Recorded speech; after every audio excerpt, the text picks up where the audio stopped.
I am wary of the dogs that piss on my roots. I lift my leafy arms high to protect myself from the children who grab at my apples.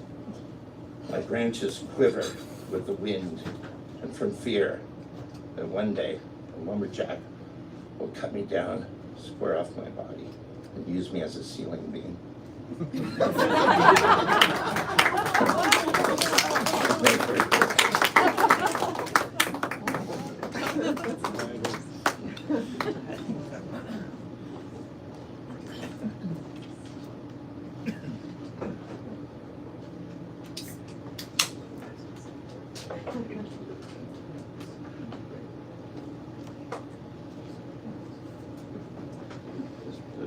All right, thank you, Barry.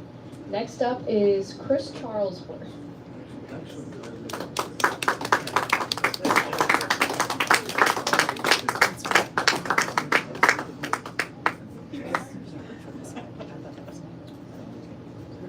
Okay. Make sure I can see this and if everyone can hear me. I got two to read, neither are very long because I'm still working on my epic poem. This one was written yesterday. Well, there's another August gone. It went by faster than the last. How many more to come I cannot see, but less than those already past. When I was but a 10-year-old, we played outside, unsupervised. Summers seemed so long back then, and games were mainly improvised. The towns of Kent, where I grew up, were built on beds of chalk and flint and joined by windy country roads. And in between those dusty towns, the August alternating rain and sun made grasses green and berries plump. The rain would fall and puddles leave on paving stones, and I would take a piece of chalk and scour it on the concrete floor until each pool was milky white. A childish game, I hear you say. How strange a way to pass the day. And through the clouds, those August days, the morning sun beamed down its rays on oast house roofs, all in a row, to dry the world's best hops, you know. Where now I live on beds of clay and stone, the August sun beats mercilessly down, and fields of corn and wheat stretch miles and miles, featureless as the dead straight roads between. I never made a milky puddle here, or saw an oast house in the sun. Perhaps before my Augusts all expire, there's time for me to travel back, and once more a child be.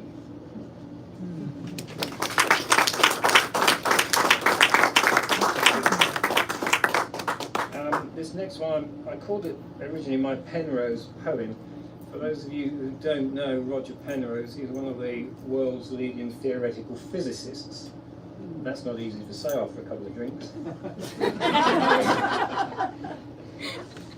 The philosopher-physicist mused like this: is not, should not also be. But even is not is an is, just in the negative, you see? And if the is too far stretched, it loses sense of space and time, and behaves just like is not, and then is born again. The universe considers its response. You're close, you know, in what you think, but blind to one essential chink.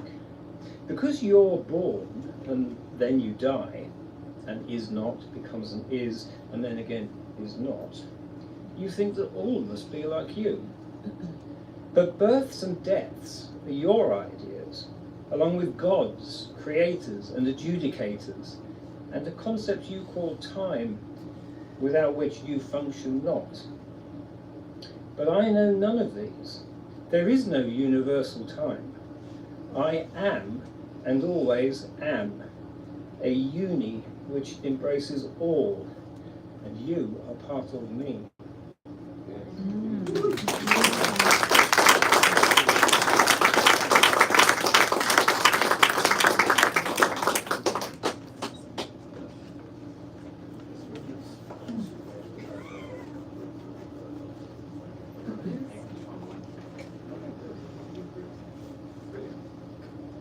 All right, thank you, Chris.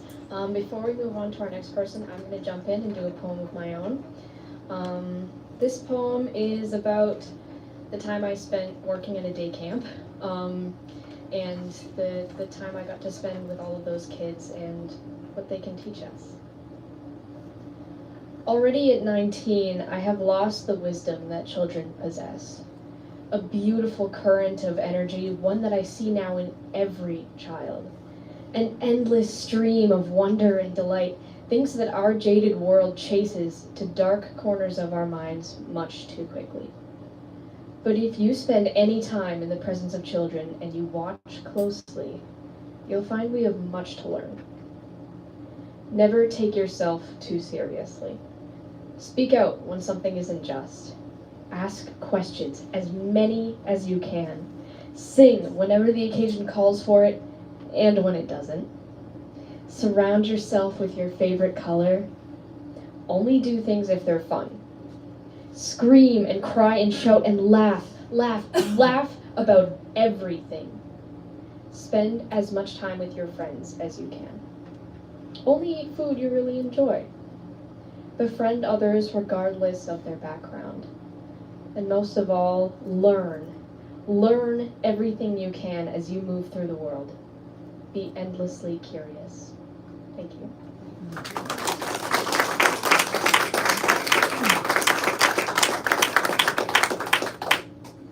All right, and then next up before our intermission is Pamela.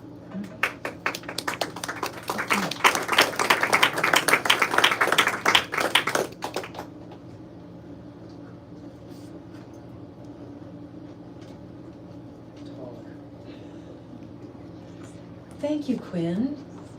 That was so lovely.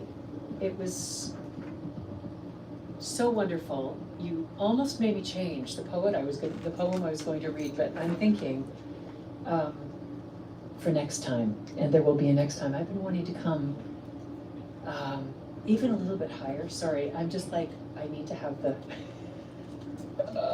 mic a bit higher because I'm tall. Yes, I've been hearing about these evenings and seeing all of the wonderful feedback, and it is such a joy to be in a listening room in Stratford.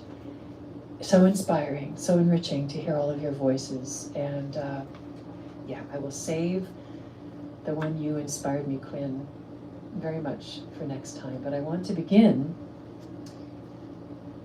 because we are in this room of bards and poets, I want to share with you the very first poem from my book, Wild Echo. For all of the writers, and that which is the pull within us, the call, the hunger to write. Words float. The scent of garlic sizzles in the pan. A swoon of butter tilts my tongue towards the page. A hunger like no other. Fingers click on the keys and feel the taste of the poem as it washes through me. Curry crackles, coriander calms. A sensual blurring where flavors are color and touch is a sound. Seeds popping in the oil, and the words landing somewhere between the page and the pan. A hunger like no other. A drumbeat on the door of my heart opens the gates to this music that marries words and scents, an appetite for ink. Sit at the table with this banquet of words. Hear your belly rumble. Write it down and make a feast of your life.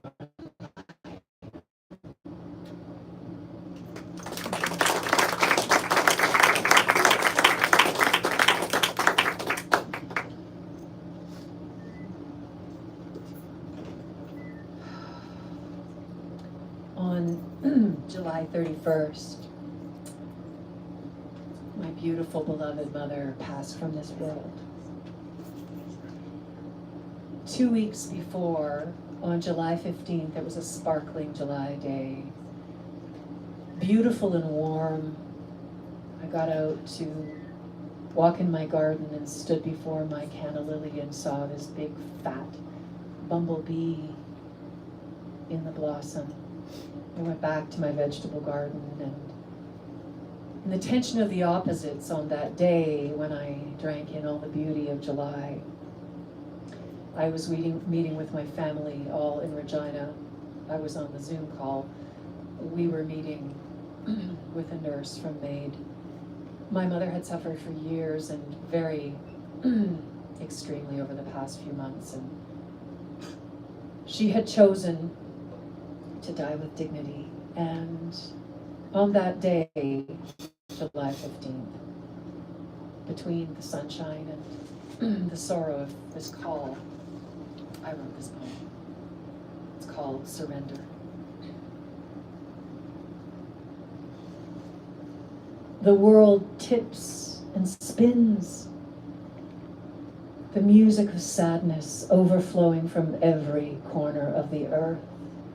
Grief, loss, pain, war and heat, and not enough rain. Smoke and the choke of fear, thoughts of the suffering of those I hold dear.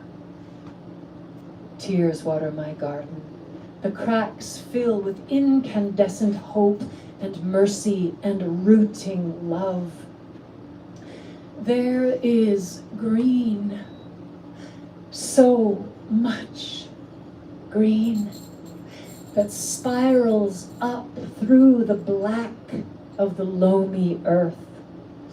A song of technicolor joy, the blossoms unfurling, the sacred geometry of beauty and birth.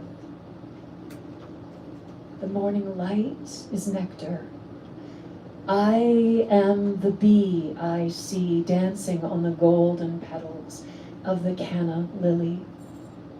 Bright, buttery yellow zucchini, eggplant of royal magenta, tiny peppers that look like spaceships, the tomatoes tumbling from the vine.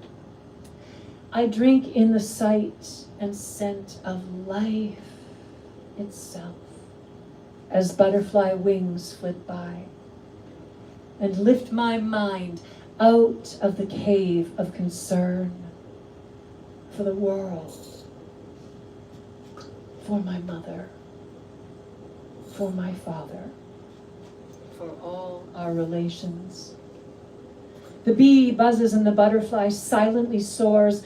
There is love, so much love. So much love rising up through the dark earth of the unknown. What is real never dies. What falls will surely rise. The breeze lightly touches my cheek like a mother to a child. The flowers bend and nod. I gather the blooms and roots and the fertile sod. I give it all to grace and to the one who some call God.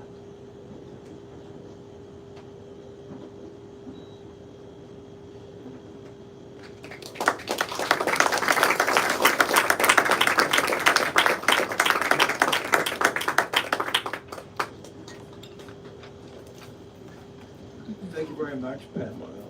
That was lovely and obviously spoken very much from your heart, as we can all imagine. We're going to have a short intermission. I want to say, first of all, let's have a big round of applause for all the poets who have performed so far.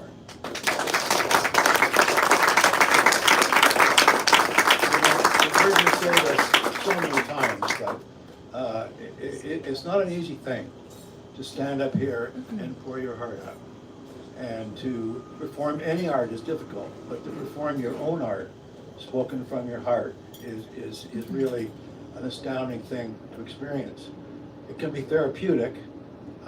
We all do it for our different reasons, but I just want to applaud all of you as we have.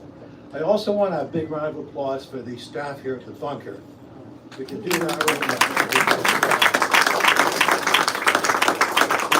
It's wonderful that, John and the gang give us this space, continue to drink beer and order food. It allows us to come here once a month and enjoy this wonderful space. And I did want to announce also, they do have a tap to pay machine. It's on the other side of the bar. And this is a donation, a direct donation machine in effect. It's put together by the Stratford Arts and Culture, I think. And all the money donated, and it can be $5. What are the denominations on your machine? 5, 10, and 20. 5, 10, and 20. So even a $5 donation, it all goes to the great performers who perform in this space in support of arts and culture and the performers that perform in the bunker. So if you can find it within your heart to get out a debit card or a credit card, you just tap it and $5 will go directly to the artists. Let's have a little draw. I'm going to ask Hailey if you can draw a name from here, and the winner will win a $25 gift certificate to Fanfare Books. And the winner is, drum roll, can you read it? You're kidding. Okay,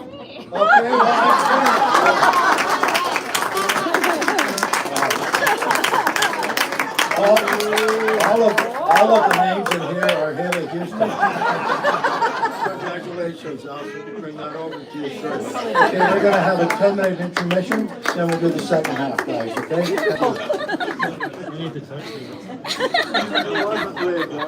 I'm sure that wasn't up your sleeve. That's really funny.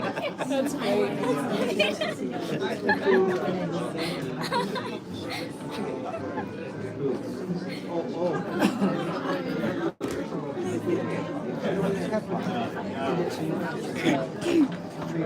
We're here at the bunker. We're just having an intermission. We'll be right back. Well, I was wondering.